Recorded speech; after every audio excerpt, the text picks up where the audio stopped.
Okay, let's start by understanding what exactly a message queue is. Basically, it's like an intermediary or middleman between two parts of your application that don't need to talk directly to each other. Imagine you have an order processing system and a shipping system. Instead of the order system immediately calling the shipping system, they communicate by sending messages to a queue. The shipping system then picks up those messages and handles them asynchronously. This means the first system doesn't wait for a response from the second one, making things much faster and more reliable. It's all about decoupling these components, allowing them to scale independently, and ensuring that even if one part has hiccups, the other can keep running smoothly. Okay, let's talk about why we even need message queues. They are not just cool tech, they solve some seriously important problems in building robust applications. Primarily, they decouple services, meaning one part of your system doesn't have to constantly wait for another to finish its work. This is huge for speed and responsiveness. They also handle asynchronous processing, letting you push tasks off to be done later without blocking the main flow. Think about submitting a form. The queue can process it in the background while the user continues browsing. And crucially, they make scaling easier. You can add more queues and brokers as your system grows, ensuring reliability even if something goes wrong. Finally, they are a cornerstone of event-driven architectures, letting services react to changes in data rather than constantly checking for updates. Okay, let's start with RabbitMQ. Basically, it's a message broker like a super organized post office. It lets different programs talk to each other without needing to be directly connected all the time. This is called asynchronous communication, which means one program can send a message and continue doing its thing without waiting for another program to respond immediately. RabbitMQ uses something called AMP, or Advanced Message Queuing Protocol, as its standard language. It has key players, producers who send messages, consumers who receive them, queues that hold the messages until they're read, and exchanges that decide where those messages go based on specific rules. There are different types of exchanges too, each with a unique way of routing messages. It's really powerful because it separates your applications, making your system more reliable and easier to scale up when you need to. Okay, let's talk about Apache Kafka. At its core, it's a really powerful streaming platform. Basically, it's like a super reliable log of all the events happening in your system. It's designed to handle massive amounts of data and scale incredibly well. Think of topics as different channels or feeds where data flows through. Each topic is then broken down into partitions for increased speed and efficiency. Kafka brokers are the servers that store these partitions, and producers push messages onto those brokers. Finally, consumers, which could be anything from dashboards to other applications, pull the data they need from the topics. Okay, let's break down the key differences between RabbitMQ and Kafka. Think of RabbitMQ as a more traditional message queue. It's great for things like processing tasks in the background or sending messages directly from one place to another. It uses a publisher/subscriber model, which allows for really flexible routing. Kafka, on the other hand, is built to be a massive streaming platform. It treats everything as a series of events and persists those events to disk, making it incredibly durable and ideal for things like building real-time data pipelines or analyzing huge volumes of logs. Okay, let's talk about the core elements of RabbitMQ. It's really built around these 5 key components. First up, we have exchanges.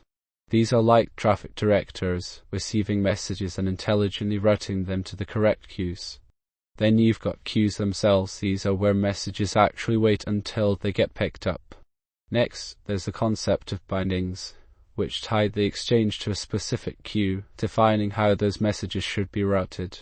Of course, producers are what send the messages ** to * RabbitMQ, and consumers are the applications that pull those messages off the queues and do something with them. It's a really elegant system. Okay, let's talk about the building blocks of Kafka. At its core, you have brokers. These are the servers that actually store your data streams and make it accessible. Think of them as central hubs. Then there's the concept of topics. These are like categories or feeds where your message is live. Each message belongs to a specific topic. Now, a single topic is often divided into partitions. This helps Kafka distribute the load across multiple servers, boosting performance and ensuring no single point of failure. Finally, consumers. These are the applications that subscribe to those topics and actually read and process the data as it comes in. Okay, let's talk about producers. Essentially, a producer is just the application or service that's sending data into our message queue system, like RabbitMQ or Kafka. It's the originator of all those messages. The producer creates and formats its message. It could be anything from an order update to a user sign-up event, and then publishes it to a specific queue or topic.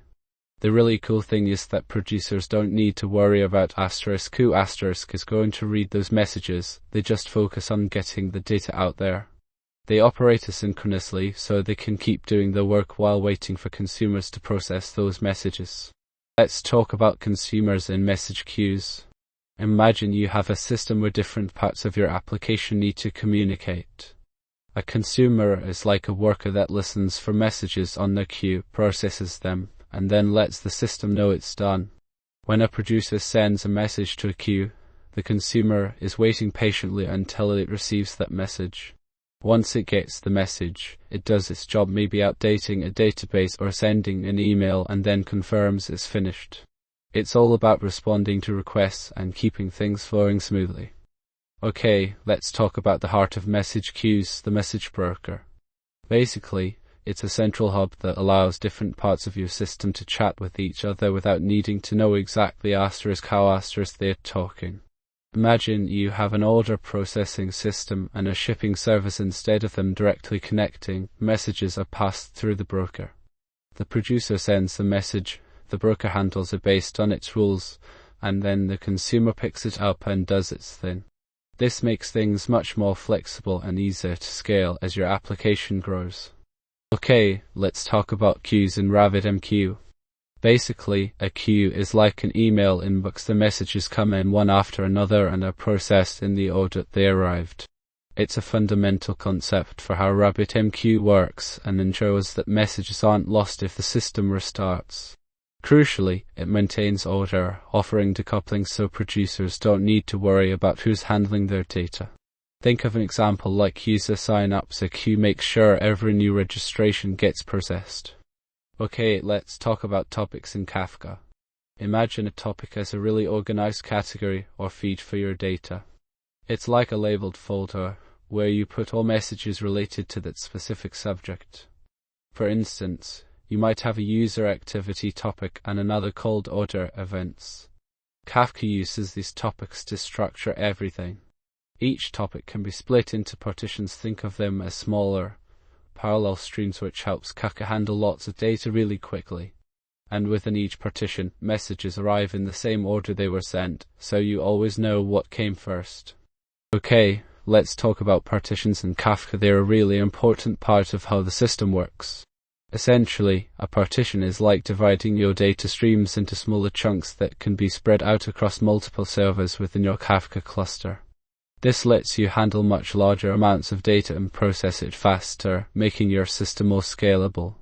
Think of it as splitting a big task into smaller, easier to manage pieces.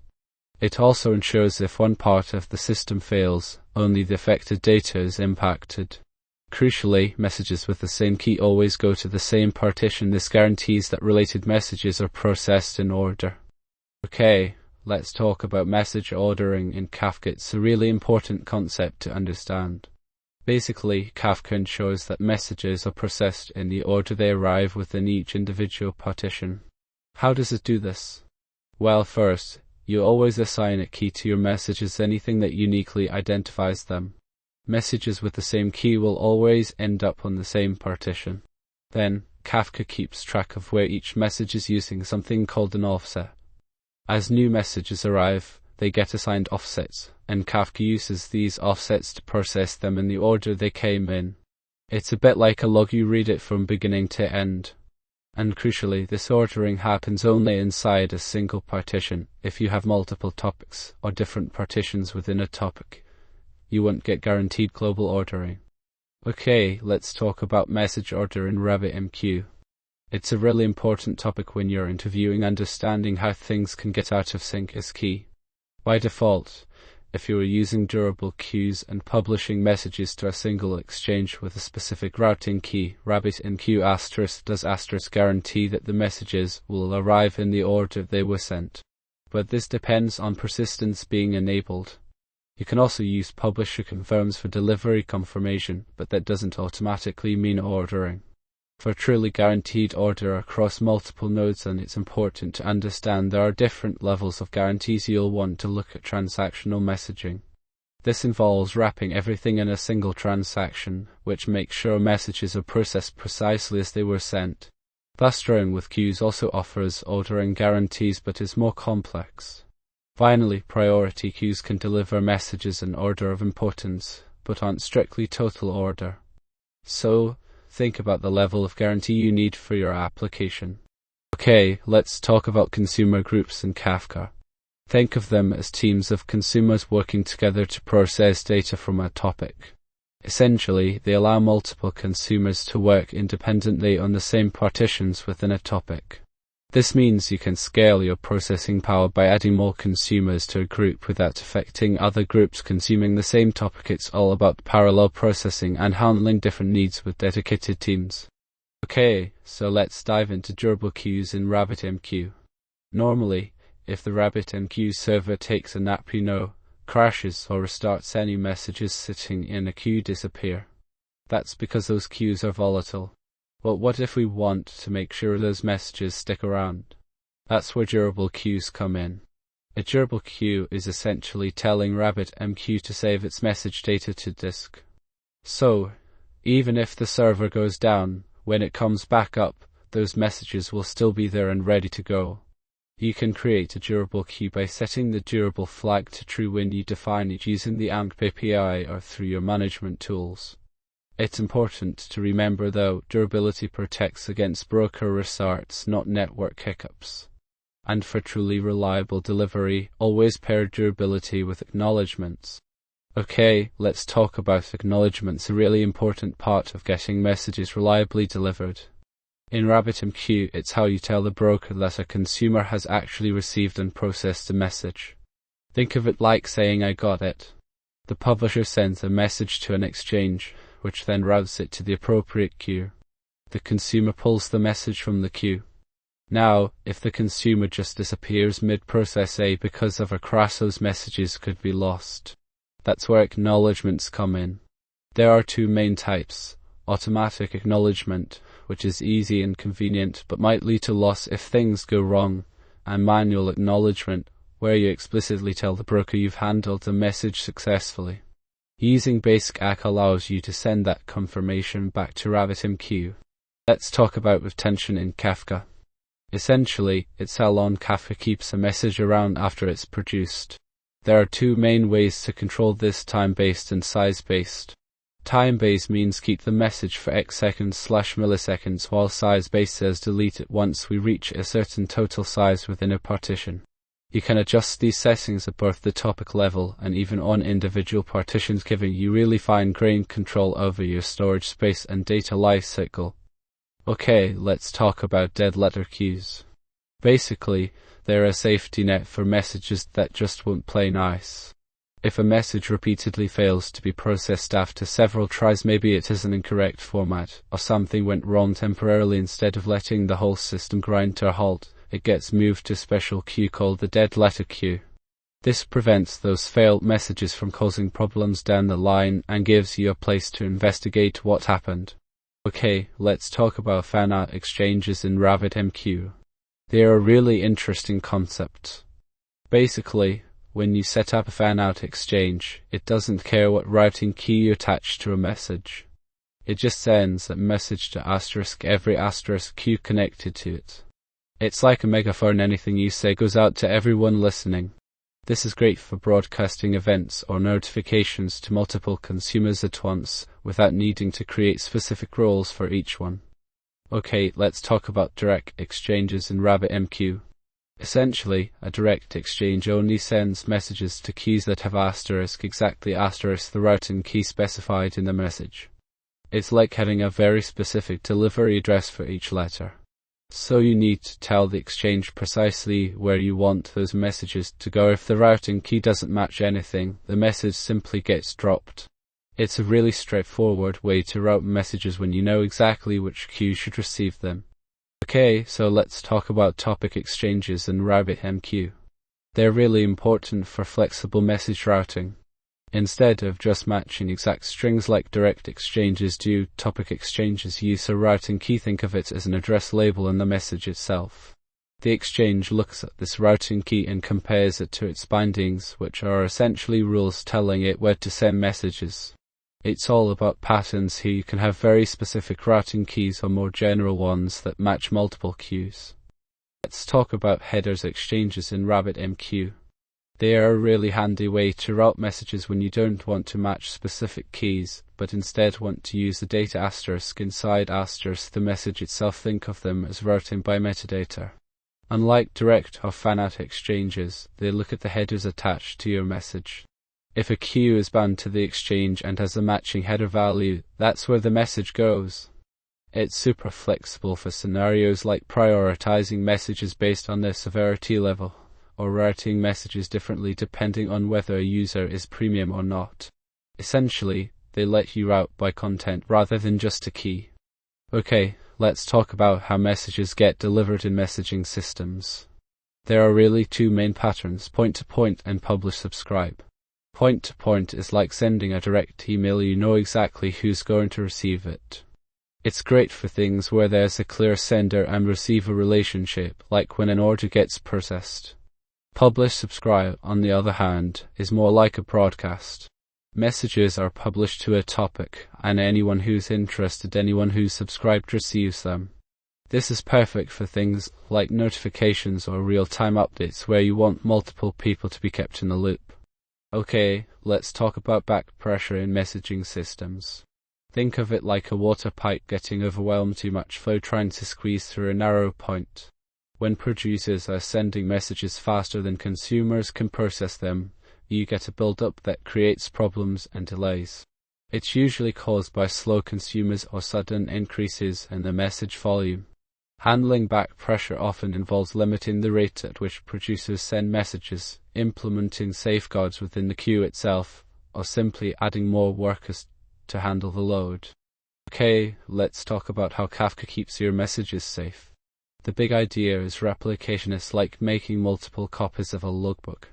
When you send a message, it gets written to one broker, and then that broker automatically sends a copy to other brokers in the cluster. This ensures that if one broker goes down, you still have all your data.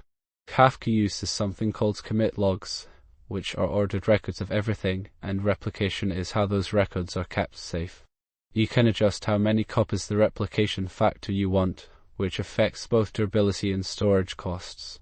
And remember, Kafka keeps track of where each message is located. That's the offset, so if a consumer needs to go back and replay something, it can easily do that.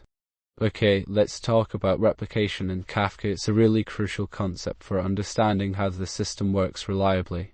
Think of it like having multiple copies of your important files spread across different computers. Each topic in Kafka has what are called replicas, essentially identical copies of the data stored on various brokers within your cluster.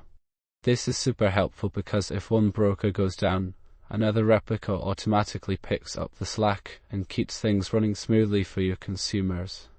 It's like a built-in backup system. You can configure how many replicas to have, called the replication factor, and higher numbers provide even greater protection against failures. Okay, let's talk about offsets in Kafka. They're really important for how consumers work. Basically, an offset is like a bookmark telling each consumer exactly where it is within a topic's data stream.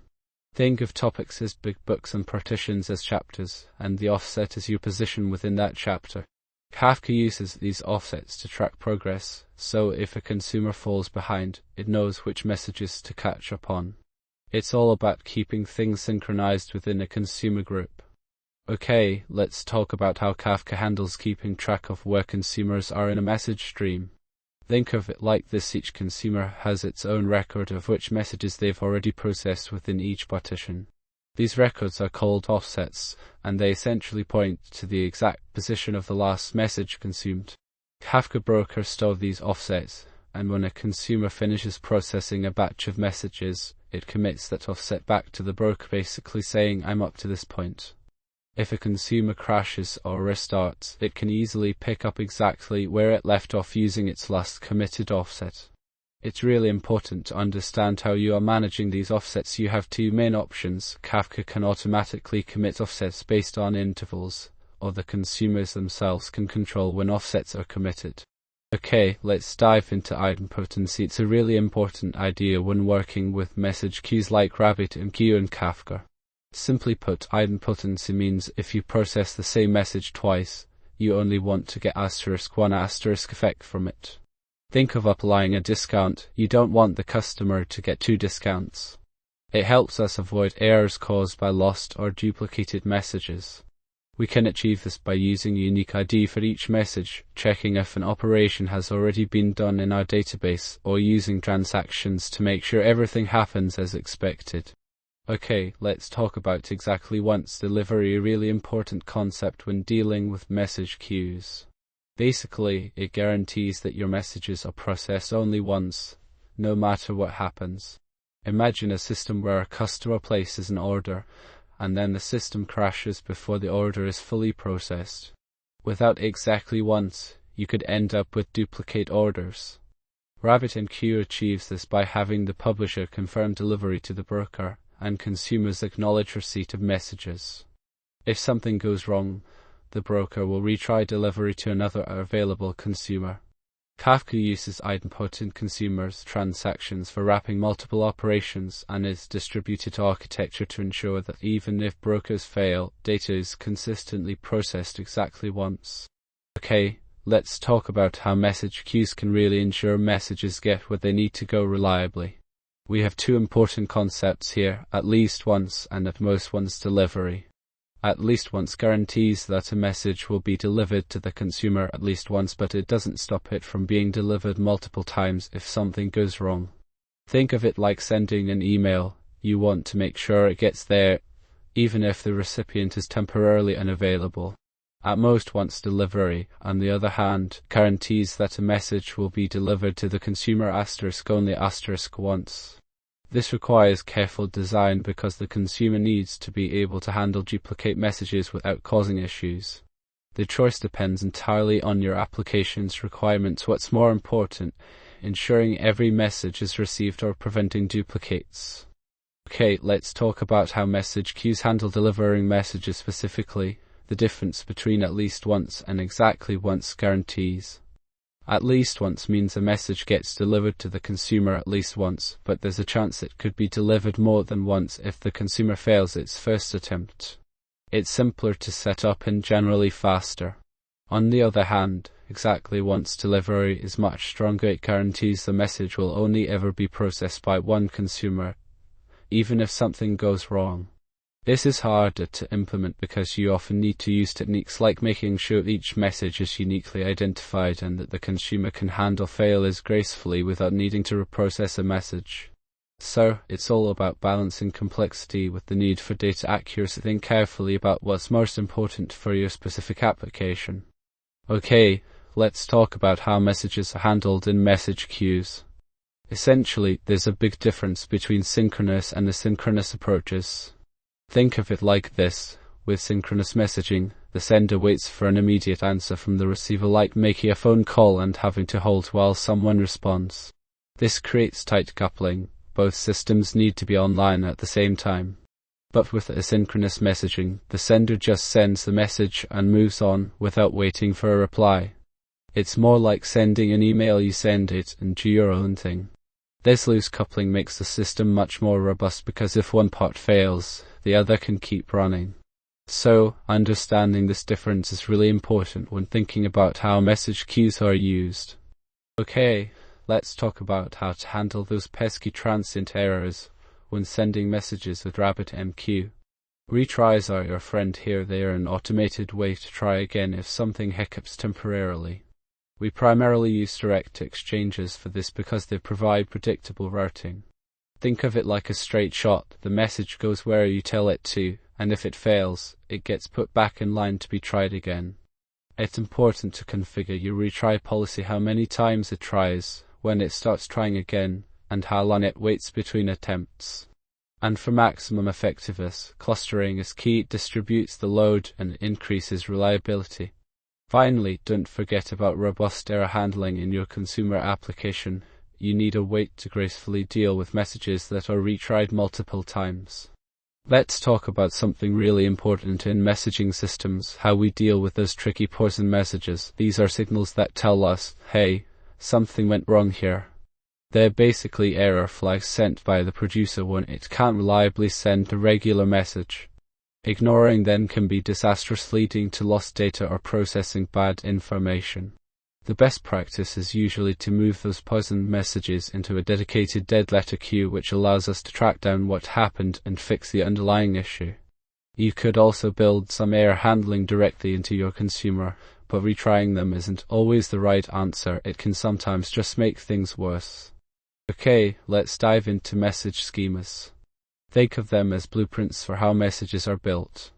They define exactly what information is included in a message and how it's organized, the format, data types, everything. Without a clear schema, different services might interpret the same data differently, leading to big problems. We'll look at some common types like JSON, Avro, protocol buffers, and even XML, each with its own strengths depending on what you're building. Okay, so let's talk about schema registry in Kafka. It's a really important concept when working with the platform. Essentially, it acts as a central hub for all your data structures. Imagine you're sending messages between different parts of your application. Without a way to ensure everyone is using the same format, things can quickly get messy. Schema registry solves this by storing and managing those schemas, defining exactly what each message should look like. This helps with schema evolution, so you don't break things when you make changes over time, keeps your data consistent between producers and consumers, and ultimately reduces errors caused by incompatible formats. It's a key component for building robust and reliable Kafka applications. Okay, let's talk about scaling RabbitMQ. It's a really important topic for interviews. The most effective way to scale is usually through clustering, creating multiple RabbitMQ nodes that work together. Think of it like building a team instead of just adding more people to one desk.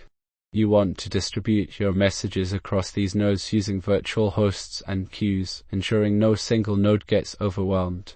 It's also wise to keep the number of queues per node manageable. Around 100-200 is a good starting point. And remember, scaling RabbitMQ isn't just about adding nodes. You also need to ensure your consumers can handle the flow of messages coming in. Okay, let's talk about scaling Kafka. It's a really important consideration. The fundamental principle is partitioning. Think of it as splitting your data into smaller, manageable pieces that can be processed in parallel. You want to add more partitions to increase throughput and parallelism. Then you need to scale up the brokers themselves by adding more servers to the cluster. Crucially, always maintain a replication factor, usually 3 for redundancy and durability. Also, consider how your consumers are set up. Grouping them correctly can let you process data faster. Finally, don't forget about older data. Tiered storage helps keep things running smoothly. Okay, let's talk about where RabbitMQ truly shines. It's a fantastic tool for handling tasks that don't need to happen instantly. Think of things like generating thumbnails for images. We can push that task into the queue and let RabbitMQ handle it without slowing down our main website. It's also great for connecting different microservices, letting them talk to each other in a smooth way, and even building systems where services react only when something interesting happens, like an event. Plus, if you need to send out notifications to lots of people at once, fan-out messaging is perfect. Okay, let's talk about where Kafka really shines. It's fantastic when you need to handle massive amounts of data in real time and don't want any bottlenecks. One big use is event sourcing, basically recording every change that happens in your application as a series of events. This is great for tracing things back, debugging problems, or even rebuilding your system from the past. Then there's log aggregation. Kafka can gather logs from all your servers into one place, making it super easy to monitor and troubleshoot. You'll also find it's a perfect fit for stream processing, pairing with tools like Flink lets you analyze data as it comes in. It's commonly used for tracking website activity, capturing every click and view, which is invaluable for things like personalization and marketing. And finally, CDC allows you to replicate database changes almost instantaneously. Essentially, Kafka acts like a central nervous system, rapidly distributing information throughout your whole data pipeline. Okay, let's talk about keeping an eye on your message queues, whether it's RabbitMQ or Kafka. It's not enough just to ** a queue, you need to know if it's working smoothly. We want to look at things like how many messages are piling up in each queue, that's called queue depth. Then, we need to understand the speed at which messages are being processed. Message latency is key here. Producers send out messages, so monitoring their rate helps us spot any sudden changes. And of course, consumers are processing those messages. Consumer lag tells us if they're falling behind. Finally, don't forget the broker itself. We need to monitor its health and how much CPU, memory, or disk space it's using. There are fantastic tools built into RabbitMQ and Kafka to help with this, as well as broader monitoring solutions like Prometheus or Grafana that can give you a complete picture. Okay, let's talk about keeping your message queue safe. Security is huge deal when you're dealing with distributed systems. First, make sure all communication is encrypted using TLS/SSL. Think of it as scrambling the messages so no one can read them in transit. Next, control who gets to see what. Use access controls, or ACLs, which are like giving specific people or applications just enough permission to do their job, without letting them mess around with everything.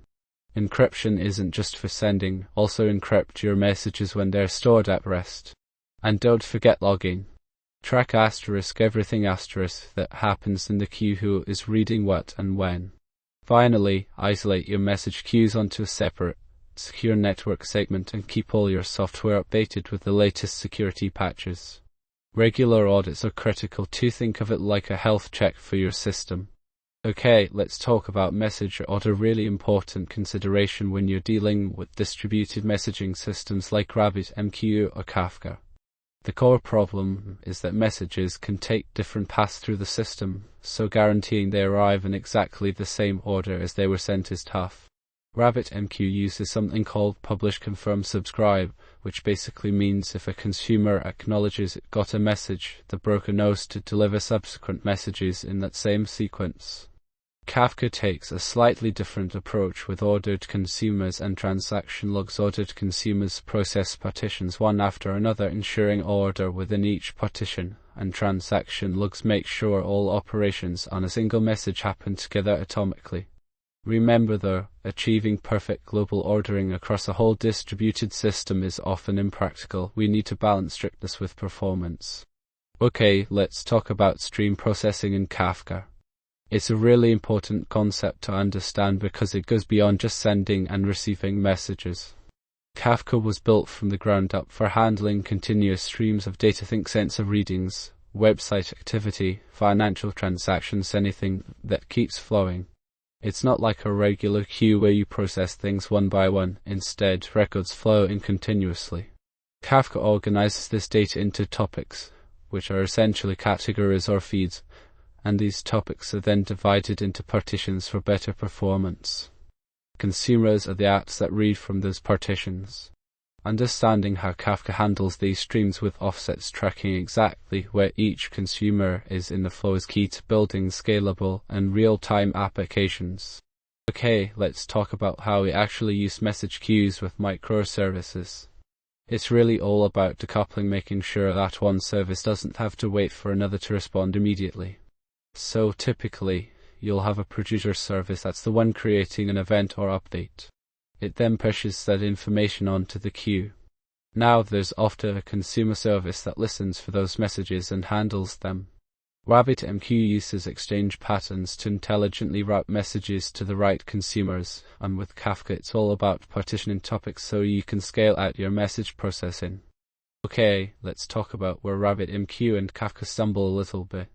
With RabbitMQ, scaling up can become really challenging as your system grows. Clustering adds complexity, and performance can dip under heavy load. Ordering is also tricky. While it can be achieved, it's not its strongest suit, particularly when you're dealing with multiple queues. And remember, manual acknowledgements mean you need to be extra careful about handling messages properly. Now, let's move on to Kafka. Setting up and managing a Kafka cluster is generally more involved than RabbitMQ, requiring some specialized knowledge around zookeeper and topic partitioning. Also, Kafka's design focuses heavily on speed and durability, which means data consistency isn't always immediate. You might see slightly delayed information in certain scenarios.